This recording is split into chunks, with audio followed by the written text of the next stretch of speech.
This meeting is being recorded. In this next section of chapter 14, we're going to discuss reaction rates, methods that we can calculate average rates, and other things. So let's take a look here. We have this statement telling us that reaction rates can be determined by monitoring the change in concentration of either reactants or products, and that's over time, so as a function of time. So if we take a look at a rate equation down here, for example, we can see that whether we have the disappearance of a reactant, for example, the equation that has the negative delta here, the negative change in concentration over time, or we have, say, the appearance equation over here of a product. So we have to note that our rates will always be a positive value. So don't forget to include a negative sign. If your concentration is going down over time, you're going to end up with a negative value when you calculate the change here, because we know it's always our final value minus our initial value. And then we would put that over our change in time.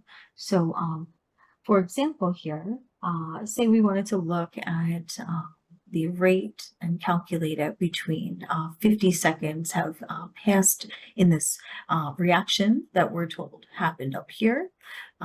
And we'll see what the average rate is over this time span in the first 50 seconds.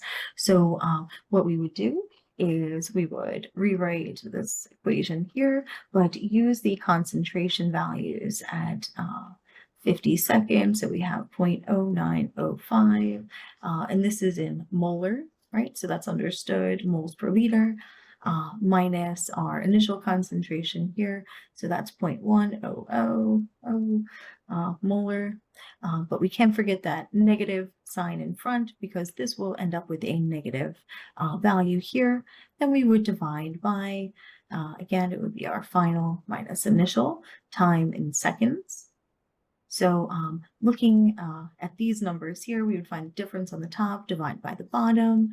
We would get an average rate over here of 1.9 times 10 to the negative fourth molar per second. So notice those units, because we're going to do a calculation here in this first exercise, this first example, and we're going to have to write the correct units.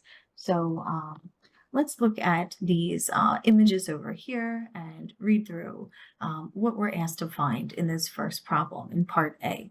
So we are told as well that this is a 1 liter reaction flask. So we're asked to calculate the average rate at which A disappears. So it's going to be a negative change in moles in this case, that's our unit, over time from 20 seconds to 40 seconds. So we have some time intervals here. So this is at time 0, this is time 20, and then this is time 40 seconds over here, all the way to the right.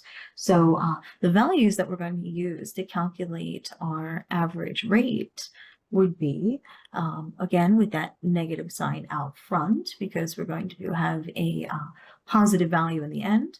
We would use the 0.3 moles, since that's our final amount of A, minus 0.54 moles of A, and these were at times 40 seconds minus 20 seconds. And our units up here were molar.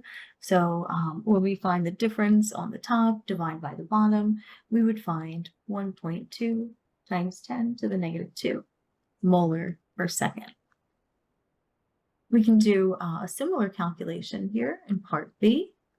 So now we're asked to find the average rate of appearance. So instead of ending up with a negative value like we did up top there in part A, we're going to have a rate of appearance. So we don't have to be quite as careful to include that negative sign here. So B, the rate of B's appearance over the interval of 0 to 40 seconds, we would say our average rate now of appearance would be taking the final value of moles of B, so 0.7 minus 0. So this is 0 to 40 seconds. The whole time span has passed.